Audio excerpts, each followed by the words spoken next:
Good afternoon, everyone, and a very warm welcome to all of you who have joined us virtually for today's webinar. I'm Vishal Balasubramanian, and I use the pronouns he, him, his. I'm a graduate research student currently pursuing my master's in applied science in electrical engineering, researching about microwaves and antennas. I'm honored to be your host for this session, and thank you for taking the time to join us.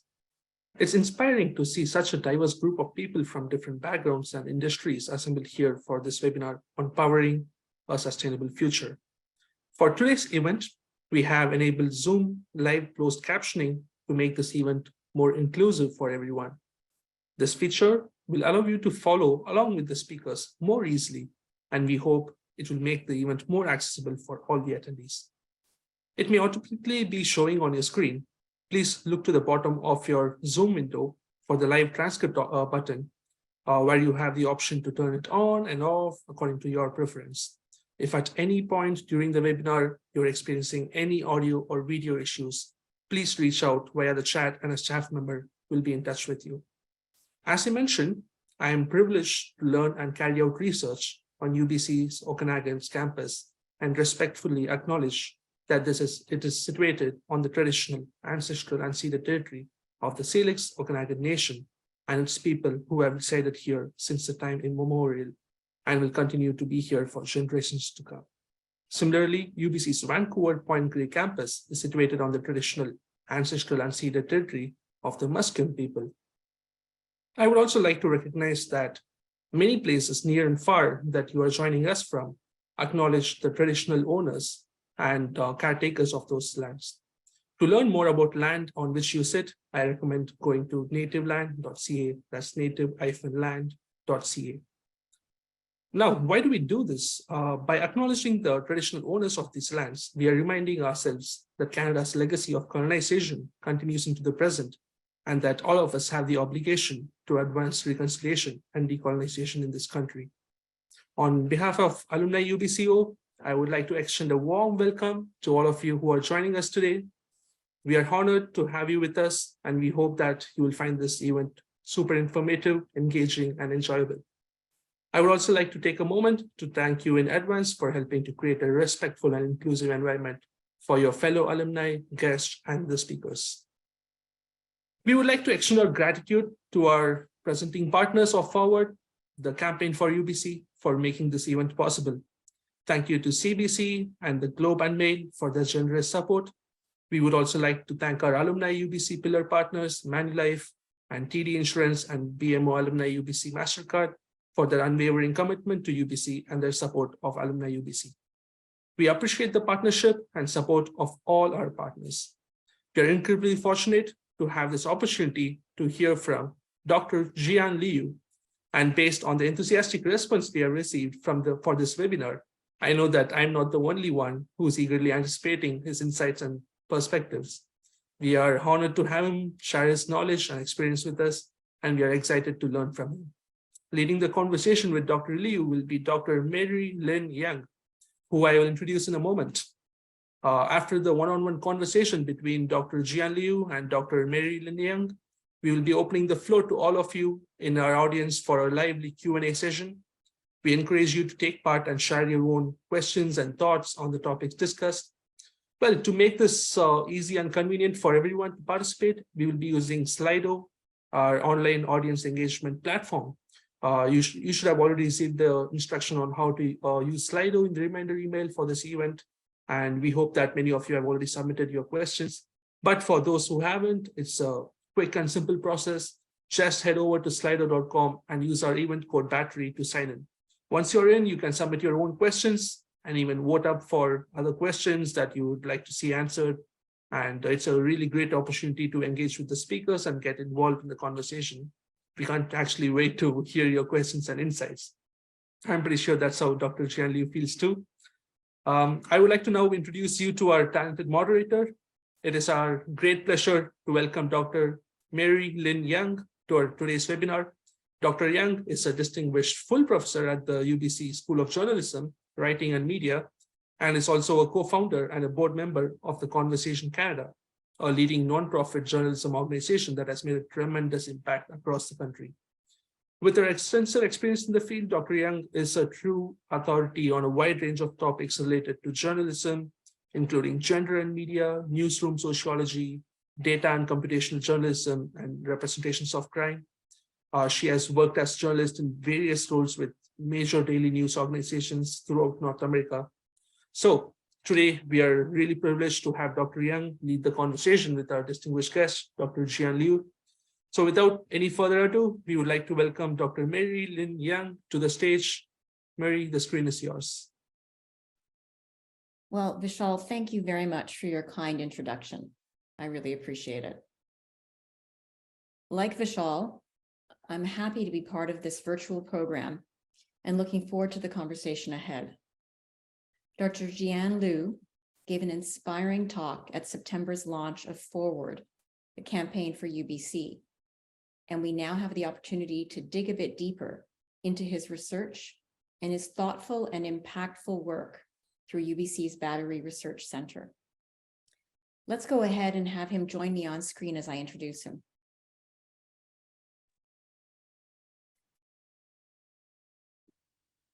Dr. Jian Liu is an associate professor in the School of Engineering at UBC's Okanagan campus. He leads the Advanced Materials for Energy Storage Lab, working in the Clean Tech's Okanagan Innovation Precinct. His current research focuses on advanced nanofabrication techniques, materials designed for Li-ion batteries and beyond, and interfacial control and understanding in energy storage and conversion systems. Welcome, Dr. Liu. Good afternoon, everyone. So thank you so much for joining today's seminar. My name is Dr. Jian Liu, associate professor at UBC Okanagan. Thank you so much, Mary Lee, and thank you so much for Vaishak. Great. Well, as a quick reminder to the audience before we start our initial conversation, I'm going to ask some questions of my own before moving on to audience questions from Slido. To input your own question, please go to Slido, slido.com. Use our event code battery to sign in. So let's turn our attention to those batteries. As we attempt to meet energy demands while combating the climate crisis, rechargeable batteries are one solution of what I can't imagine is a more important project than thinking about regenerative energy to all of our futures in general. UBC researchers from across both campuses are now tackling the challenges that prevent progress in transitioning to this renewable energy. At UBC's Okanagan campus, Dr. Liu and his team are designing batteries that will be safer, longer lasting, more efficient, and more affordable. So I think I'll start with my first question. You and your team are developing these batteries for electric cars, for solar panels, and much more. Can you tell us a bit about how you became interested in this area of research? Yes, thank you so much, Mary, for the question. So I first get into the area of battery research since my PhD, when we started with work with industry partner to look into the problem of lithium-ion batteries for electric vehicle.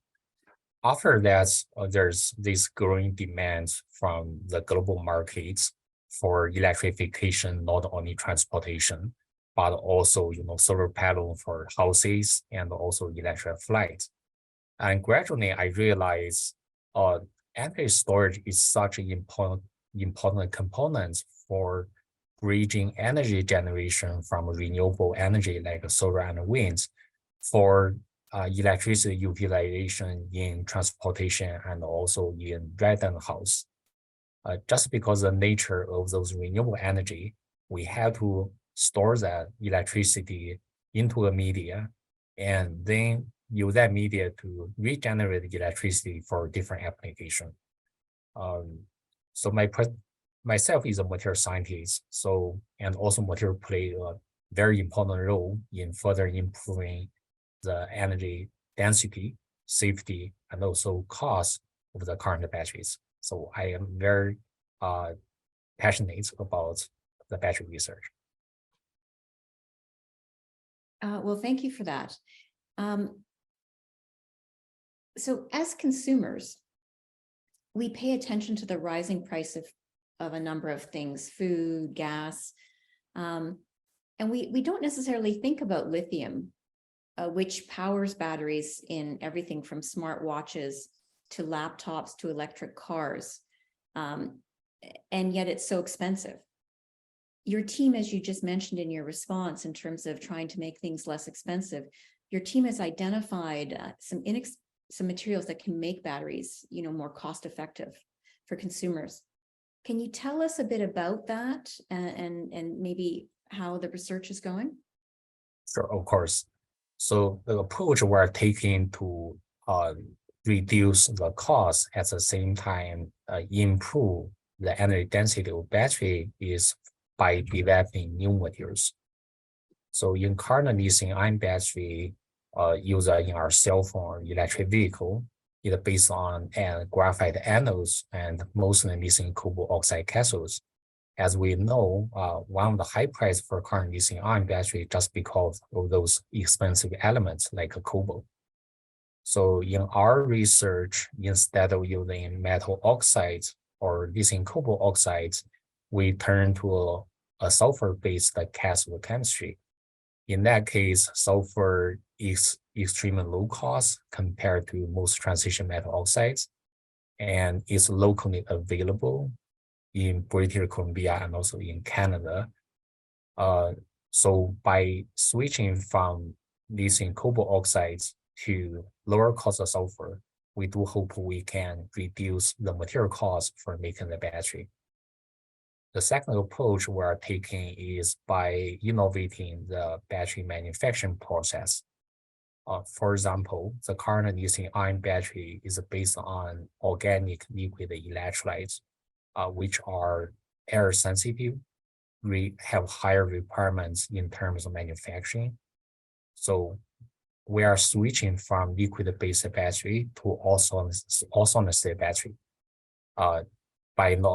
In this case, we can not only improve the safety significantly because we get rid of liquid organic electrolytes and replace them with stable solid electrolytes.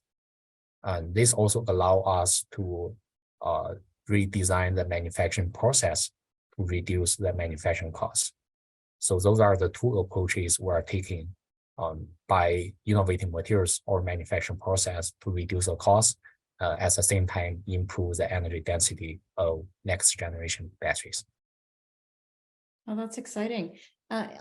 In terms of both tracks, do you have a timeline in terms of, are you prototyping and a timeline to market? Can you tell us a bit about the stage of development that they're at? Yeah, of course. We have several battery chemistry under development in our lab right now in collaboration with Canadian partners. One example is a lithium sulfur and a lithium tellurium based solid state battery. We proved the concept in 2008 and 2009. And just this year, we managed to prototype the lithium sulfur and lithium tellurium battery in power cell, which is a battery used in all cell phones, basically has a relatively large scale. So our next step is further building multiple layer power cell so they can be evaluated and tested by a third party. And we do hope those new battery chemistry can go to the manufacturing like in the following 3 to 5 years. So timely, so it's coming up. Thank you. So to follow up on that, around the urgency of the problems that you're addressing in your research.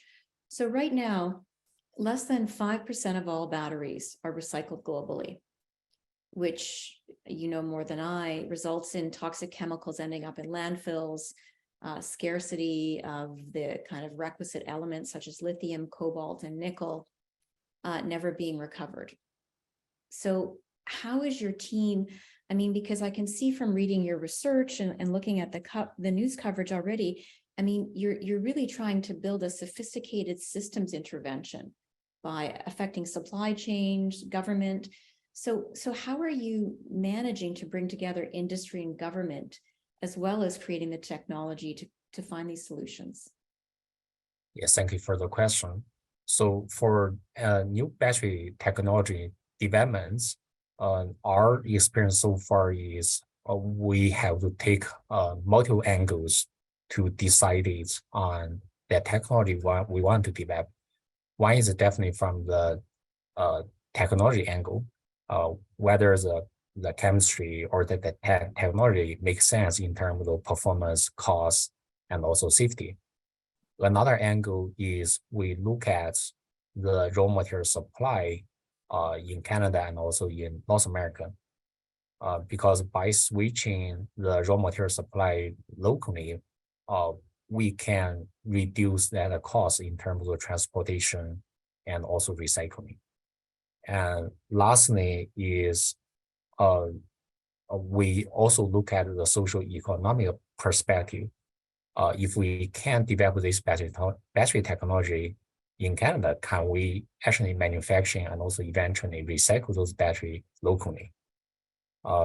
In this process, it involves multiple stakeholders from in particular industry partner in the battery supply chain, and also provincial federal governments, and also academia with different expertise. So by taking this holistic approach, we do hope we can identify the right technology that makes the most amount of sense to the community and also to Canada. Yeah, thank you for that. And that's really a big intervention and undertaking. And I know from doing a PhD that often we're kind of forced to narrow our contributions when we do a PhD, right? What's your one original movement of the literature or whatever discipline you're in? How did you come by your impulse to really make a whole system move? Because that takes a lot of courage and energy. Where does that come from? For myself is my passion. It comes from my passion that I really want to make the system work. In particular, even the battery system is just one small component for the whole clean energy system, but it's a critical component. So I really want to see this work, and we can reduce our reliance on the carbon-intensive energy. And we also want to make technology, impactful, meaningful to the community. So that's my passion. I can see that, and I appreciate it. So in some of your materials, you talk about obviously sourcing locally to benefit the economy, and then sourcing locally to create the virtuous circle of regeneration of the materials. So can you just talk a bit about some of the BC implications, what you're sourcing from British Columbia and what the impacts might be? Yeah, so the impact of this battery circular economy and BC is, first of all, after analyzing all the mining resource and also company performance and also academic research, I found out British Columbia actually have all the components from mining to anode cathode production, battery manufacturing, and eventually to end user in electric vehicle, medium heavy duty truck, and also to battery recycling. So technically, BC have all the components we need to not only make the battery materials, but also to use them and eventually to recycle them. So if we can build this whole system locally in BC, then we can demonstrate those circular battery economy locally. And that would really help manage the cost for mining the materials, making the battery, and eventually recycle them, because it significantly reduces all the carbon emission and the cost associated with transportation of the batteries. And also, since BC many BC industry partners, they have expertise related to the electric vehicle, from battery manufacturing, battery management system, and also intelligence management for battery. So if we can integrate all those expertise and resource into building next generation battery and use them in BC, I think it will create a new economic opportunity and also job opportunity for the local community. Great. And thanks for being so conscious about, thinking about the impact on local communities as well in your research. It sounds like an effective approach. So in my experience, teaching, students are obviously really interested and committed to how to address the climate crisis and climate change.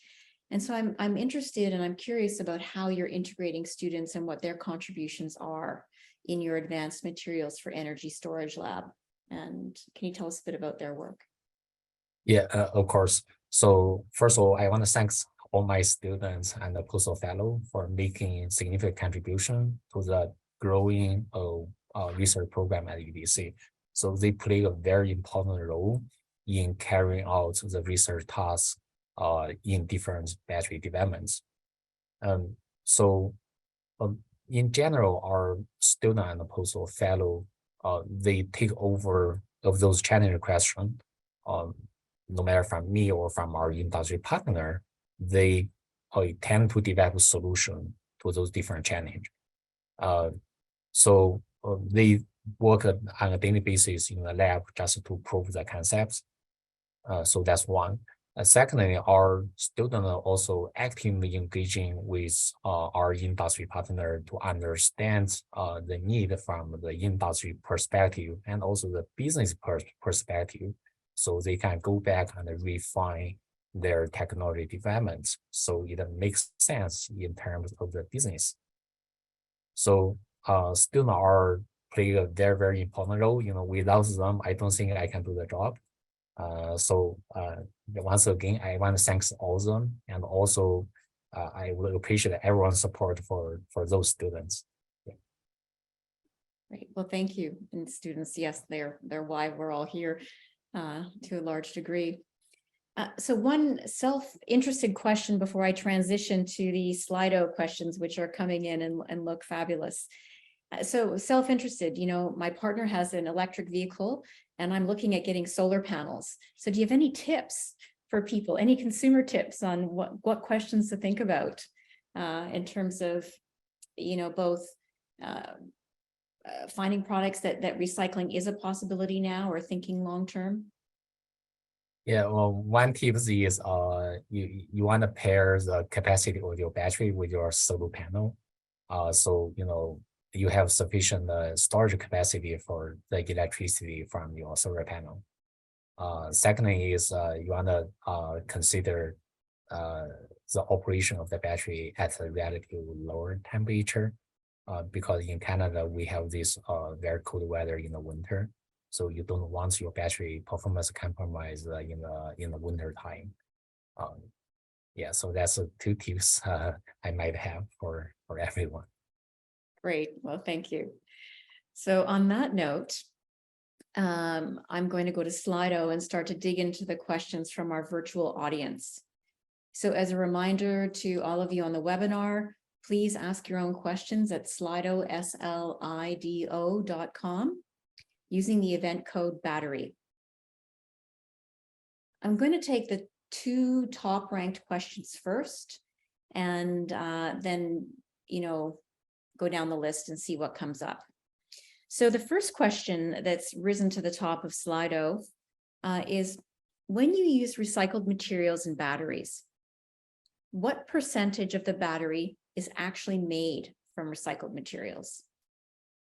Yeah, first of all, thank you so much for the question. So far in the first example, I talk about the lithium sulfur and lithium silicon battery. The recycled materials consist of 60% in the cathodes. So because it is considered as active materials, so it actually has a significant amounts in the cathodes. in other examples, for example, we also produce active carbon from petroleum coal and also which is a byproduct in the oil sands in Canada. In that particular case, we can make 90% of active carbon or recycled materials into the energy storage devices. So it would depends on the type of energy storage technology we develop. Yeah. Okay, so 60%. Yeah. Okay. So do you anticipate any regulations from the government to ensure that less expensive batteries will translate into more cost-effective products such as electric vehicles? I mean, because we know there's a bunch of, stimulation, in terms of rebates. Mhm. Yeah, so how do you see government regulations? So in terms of government regulation, because right now, everybody know electric vehicle actually, anybody who purchase electric vehicle right now, you get incentive from the governments. The main reason is just the cost of the electric vehicle is still relatively higher than the conventional vehicle. And one of the main cost contribution to electric vehicle is the battery. So I think that's a temporary solution to promote electric vehicle. In the long-term run, we still have to further reduce the cost for battery in order to make the electric vehicle cost effective. So in this case, I think the government incentive can help at the very beginning, but I don't think it is a sustainable model to promote electric vehicle or any other clean technology. Any technology enter into the market has to make sense from the business perspective. And just, this may be too soon in your research, but how much do you have a percentage that you think you can decrease the cost of an EV battery by using the materials that you're proposing? Thank you for the question. I don't have an exact number right now. So that's something we want to perform this year in the new battery innovation cluster at UBC to really quantify the cost benefits and also the environmental benefits. So I don't have an exact number right now. Great, thank you. That was my last bit of a question. I'll go back to Slido now. So how long, the question at the top right now is and I'm curious about this as well. How long will EV batteries last in general? Right now for EV on the market, they claim it's probably over 8 years or 10 years lifetime before the EV actually exits the markets. But this lifetime is really depends on the operation condition of the EV and also how you actually drive the electric vehicle. So it depends on those conditions, the lifetime might change significantly. Yeah, and there's a follow-up question to that in terms of overall capacity of the battery in the place that we're in, the Canadian winters, in terms of the cold. Are you thinking about that, how cold impacts the effectiveness and capacity? Yes, so the temperature effect is one thing we haven't researched into. Just because, for example, if we move to the north of Canada, then the temperature in the winter could be -20 or even -40. In that case, the conventional lithium-ion battery will not be able to perform. So the approach we're taking is we need to develop new battery electrolytes, so those electrolytes won't freeze at a lower temperature, but still can transport transport the lithium ions in the battery at a lower temperature. Because in general, at lower temperature, we all have this experience is you get significantly reduce the lifetime of the battery in your cell phone and also in your electric vehicle. Okay, thank you. And this one's getting, this is on a similar theme, and it's drilling down even further. And this person, there's a few people who are interested in, is a sulfur battery better for the environment than cobalt? And are there, especially considering environmental impacts, and then even functioning in terms of cold? Okay. My experience is, of course, there are some issues in terms of handling sulfur, because sulfur is very smelly. But if we compare sulfur with cobalt or other transition metal like nickel, in general, I think it's environmental friendly for a few reasons. Number one, sulfur is simply a byproduct. You know, there are tons of sulfur produced every day. So if everybody got a chance to visit Stanley Park in Vancouver, you walk on the trail in the Stanley Park, you look across the river, you are going to see the Yellow Mountain.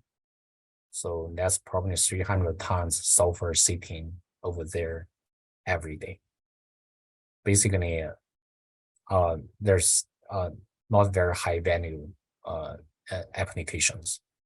So instead of wasting those sulfur, if we can operate them for a high value application, high value added application like a battery, then we can make use of those industry byproducts.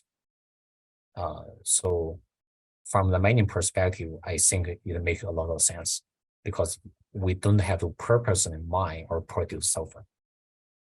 Yeah. Okay. So it's better from an environmental perspective and access perspective. Okay, and it's a good example in terms of the sulfur that you used. So this is an interesting question. Can we avoid mining in the future and just use recycled materials to make batteries? Is that ever a possibility? Good question. So that's the ideal situation. That's everybody's dream. But it's going to be very challenging in short term. If we consider the energy consumption in the world, in order to store that amount of energy to feed, the population globally, the number of battery we need is significant. So I don't think available materials actually can meet that requirement for producing those large amounts of batteries in short term. But of course, we can definitely reduce the requirement, reduce mining new materials. And we either turn to new metals. For example, we can choose zinc metal instead of lithium metal for making the batteries. In that case, zinc is more abundant than lithium, and also it's much easier to handle. And also, second approach is by recycling old batteries.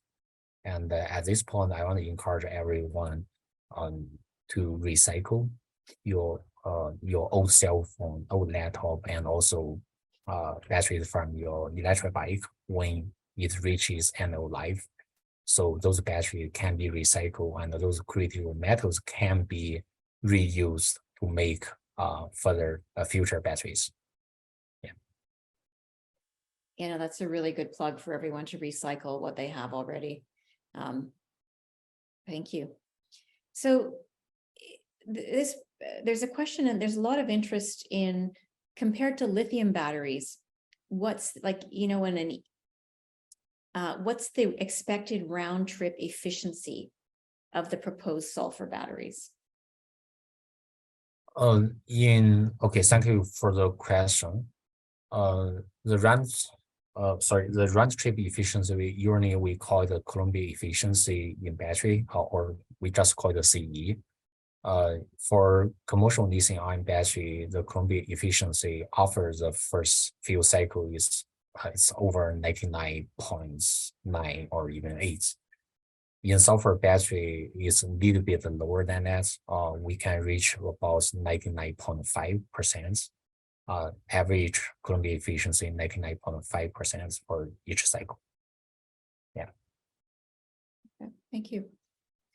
And then back to a sort of a disposal recycling question. There's an interest in, are there any Canadian regulations specific to electric EV? I mean, there's obviously, we have, I think you mentioned in one of your interviews that BC has some of the highest EV use in Canada, maybe North America. Mhm. But are there any government regulations with respect to EV battery disposal that people need to be aware of? Good question. I think there's a government requirement on the EV manufacturer on how they dispose the battery at the end of electric vehicle.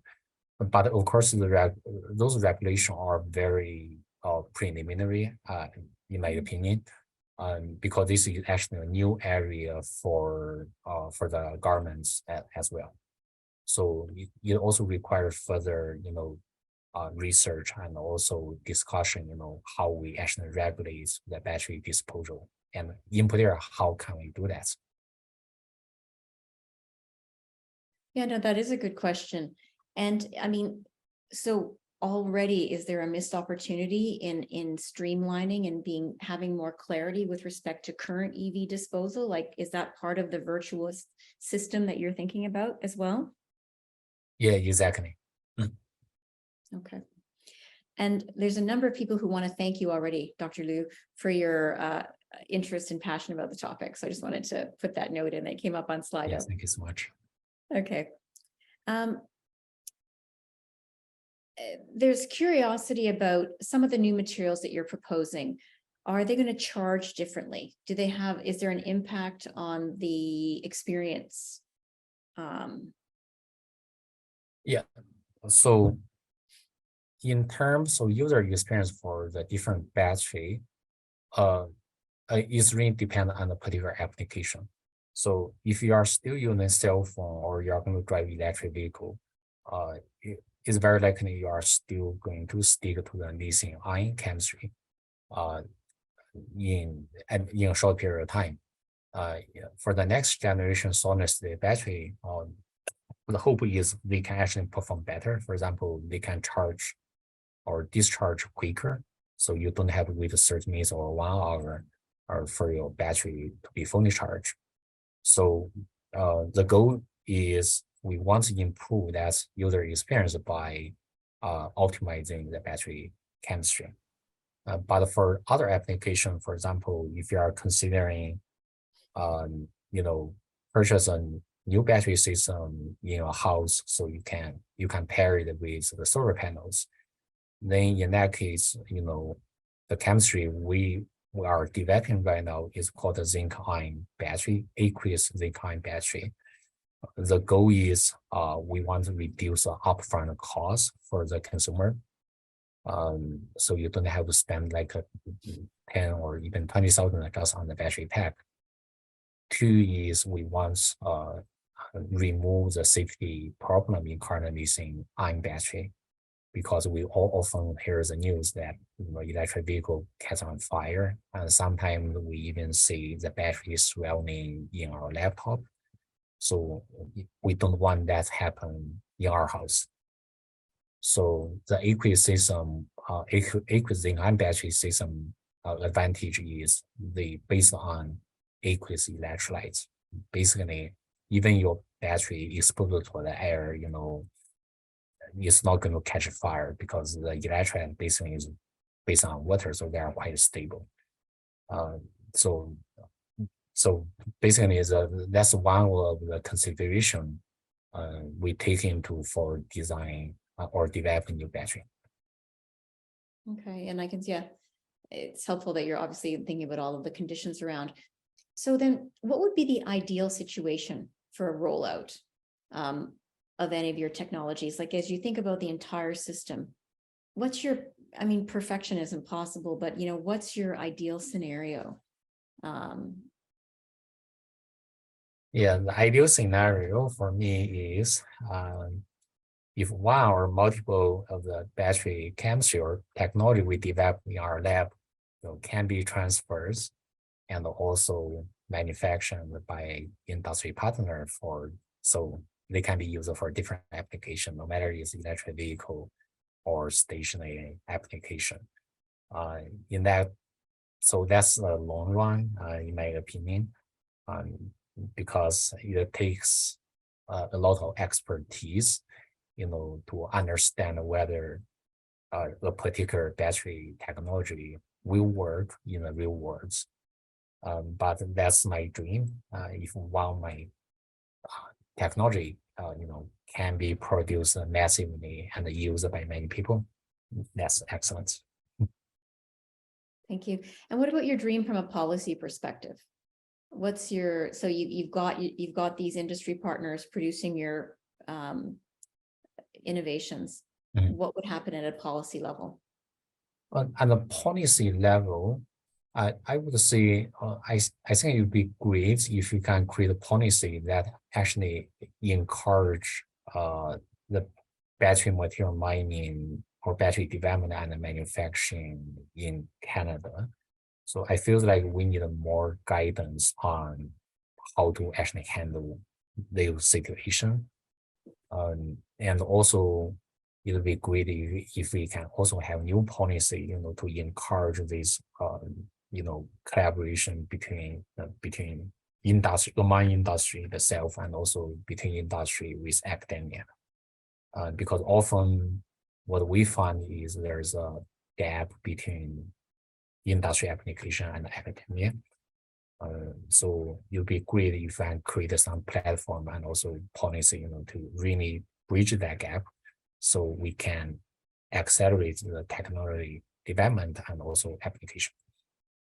Yeah, that sort of innovation gap from the university to the commercial sector makes complete sense. Along those lines, so how much funding? What would, I guess I'm thinking, I have two questions. Is there a jurisdiction that's doing it well?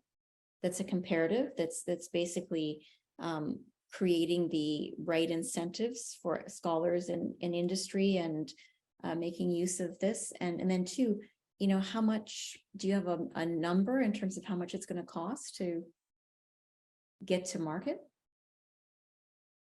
Good question. So first of all, in terms of research R&D at the university level, I think Canada, we have a very good funding structure to actually fund industry-sponsored research. For example, NSERC Alliance or MITEX. Those are very good model to leverage private funding with government funding to actually advance the technology developments.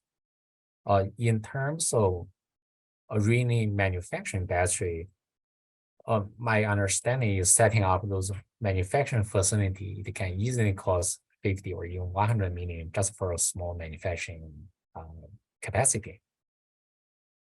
In that case, it's very hard for one party actually to carry all those expense. It's going to require multiple stakeholders from the industry, in particular those large players in the electric vehicle and also battery manufacturing, and also federal and provincial governments.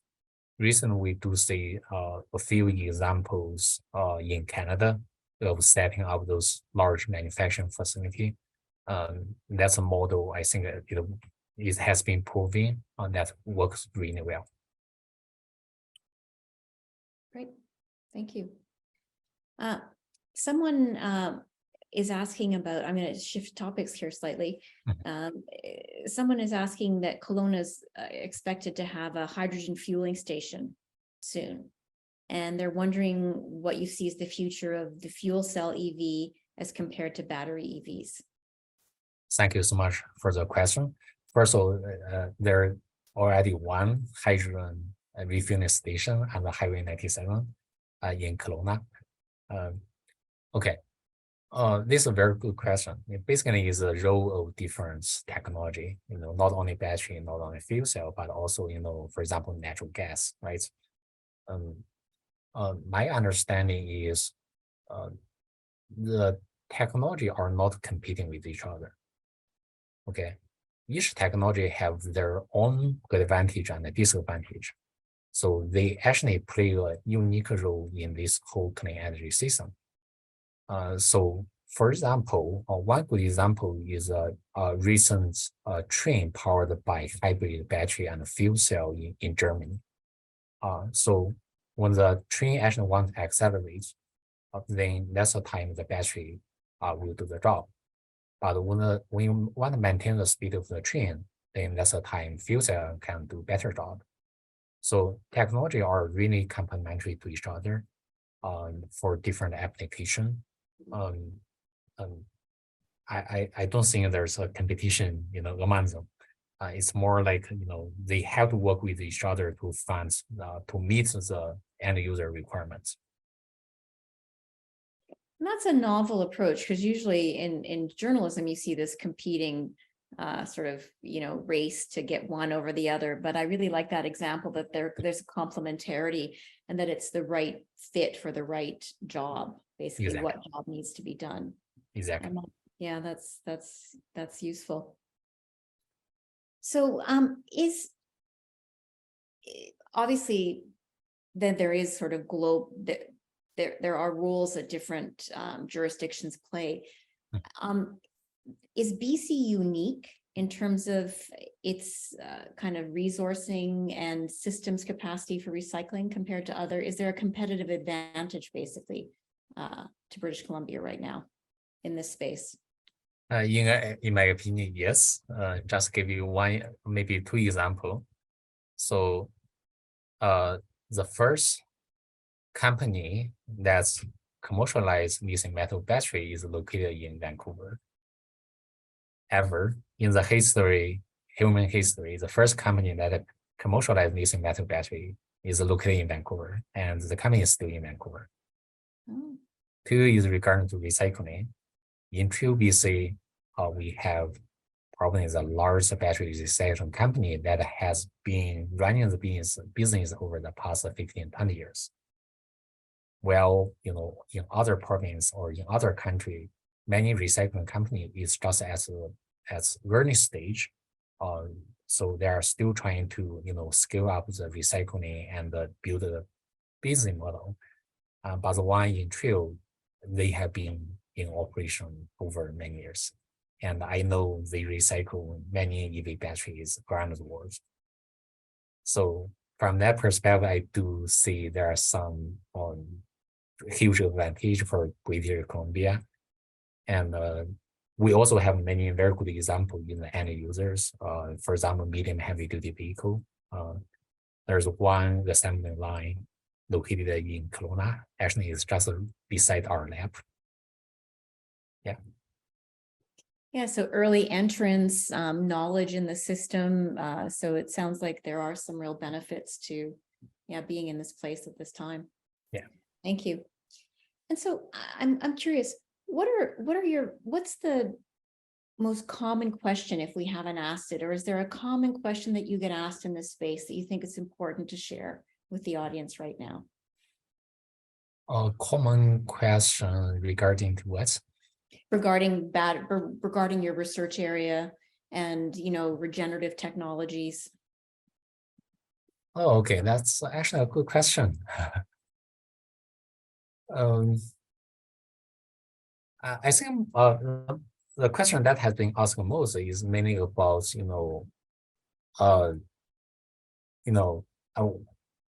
actually there's one is when can we have that next generation battery? So that's the most common question. Honestly, I do hope I have a timeline. But realistically speaking, that in particular for battery technology development to commercialization, the timeline is quite long. For example, lithium-ion battery, was first commercialized in 1991, but probably until like 2018 or 2019, they start being used in electric vehicle. Even before 1991, it takes about 20 to 30 years for people to realize this chemistry actually can work. So unfortunately, it really takes time. I think that's also why we need to put the efforts in early stage technology developments as early as possible, so we can build up our knowledge in the technology, and move faster in terms of commercialization. Yeah. And that's a sobering bit of information, right? The few decades required, and it makes sense.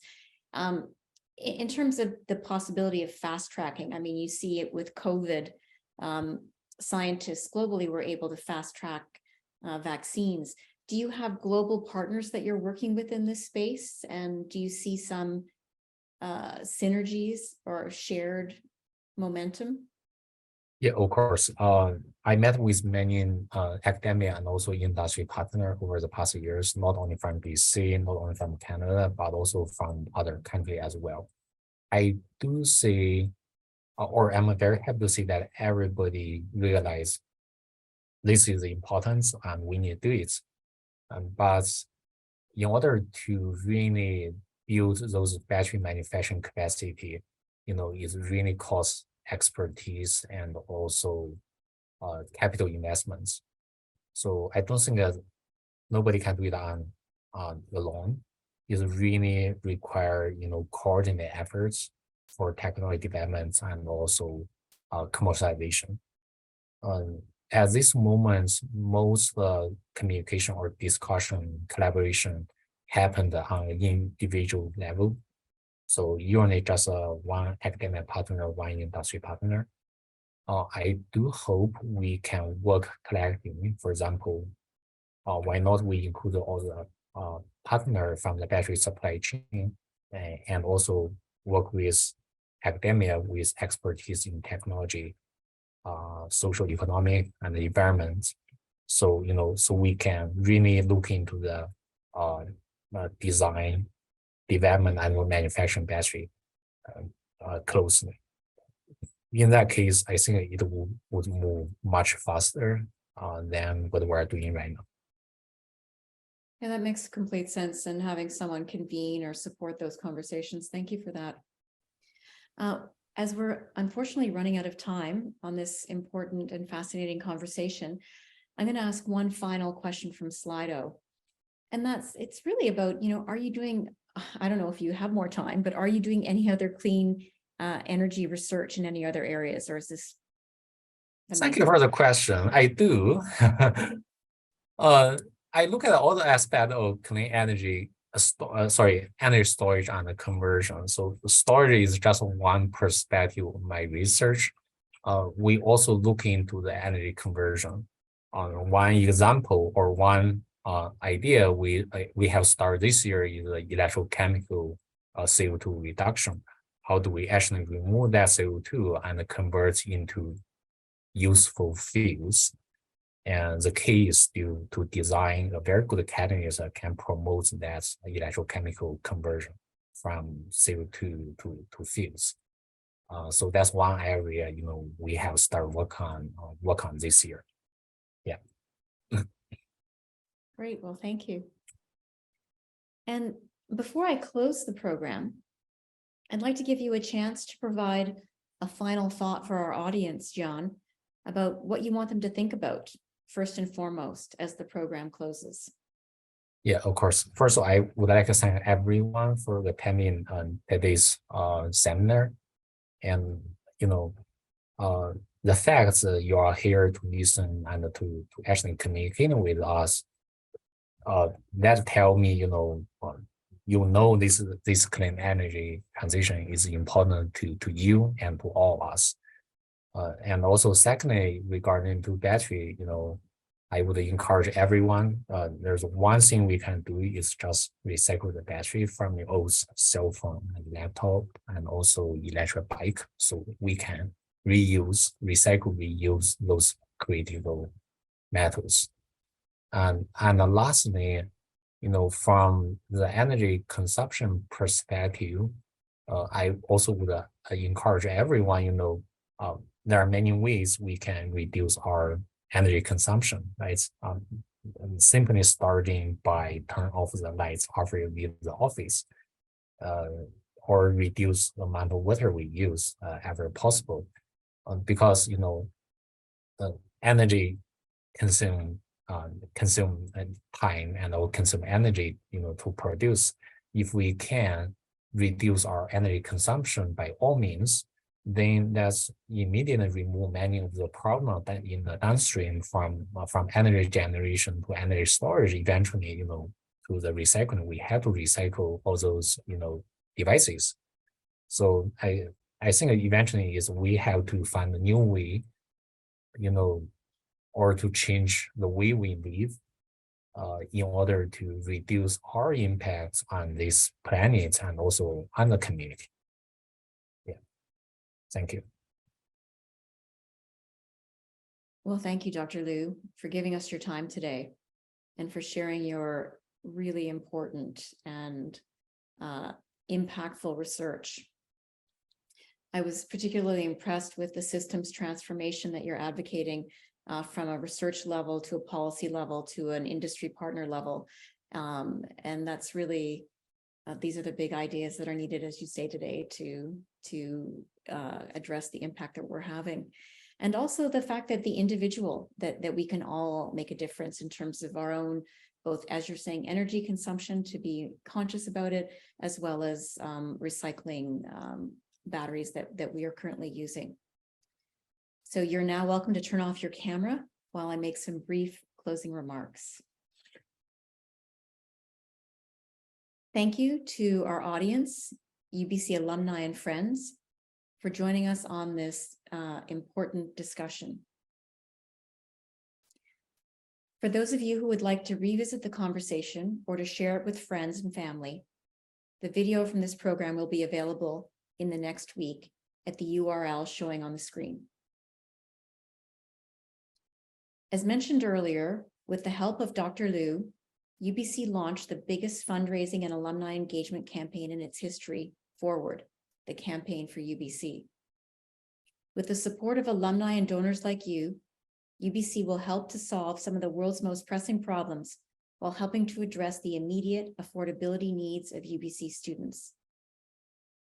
The aim is to raise $3 billion and to activate the power of UBC's global alumni by doubling alumni engagement. The true potential of this campaign is to help advance healthy lives, a healthy planet, and a healthy society. And as you've heard today, Dr. Liu is working hard to create solutions for our planet. You can be the catalyst to make it happen by giving, by volunteering, and by engaging with UBC to amplify their impact. There are many ways to engage. Along with making a financial donation and volunteering, you can watch, read, listen to, and share UBC content. Simply by being here today and sharing the impact that Dr. Liu is having on our world, you will make a difference. Alumni audience members can also take advantage of alumni-only benefits, including special discounts. And almost everything is available in the palm of your hand with the Alumni UBC logo app. On that app, you will find the next webinar in this series with Dr. Azim Sharif. On March 9th, you have the chance to hear from Dr. Sharif about how we apply morality to emerging or unprecedented situations in a world that rapidly evolves with social change, new technologies, and other developments. The variety of important research across UBC's 2 campuses is truly remarkable, and I can't wait for Dr. Sharif's webinar. This brings our program to a close. Thank you again for joining us. We wish everyone well and have a great rest of your day.